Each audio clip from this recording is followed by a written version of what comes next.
Ishte fillimi i marsit, kur të akuzuarit ishin ende në një grup të vogël që pretendonte se donte të çlironte Kosovën me forca me anë të armëve kundër policisë, ushtrisë serbe, bashkëpunëtorëve, tradhtarëve.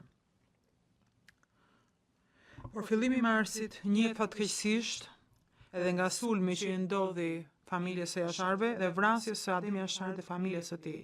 Një ngjarje që nxiti atë për të cilat pajtojnë të gjitha palët, fillimin e zgjerimit eksploziv të UÇK-s nga origjina e vet guerile. Zoti Kuik do të flasë më shumë hollësi për krijimin dhe konsolidimin e njësisë tebe nga shtabi i përgjithshëm gjatë periudhës kohore. Por unë po ju jap thjesht një panoramë të përgjithshme.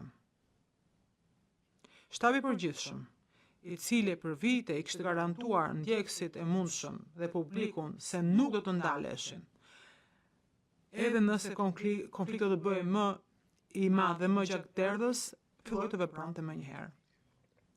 Sikur se thuhet në dosjen tonë përfundimtare, paragrafet 25 dhe 27, Hashim Thaçi, Kadri Veseli dhe një grup i madh i LPK-s dhe aktivistë të besuar hynë në Kosovë, ku këta aktivistë filluan të udhëhiqnin, të krijonin njësitë të ekzistuese dhe të krijonin njësitë të reja, duke përdorur vullnetarët të cilët donin të krijonin ushtrinë për të çliruar Kosovën. Dhe ishin krenar për të qenë ushtar besnik dhe të ndëshkoheshin qoftë dhe me vdekje në qoftë se nuk e respektonin këtë beti.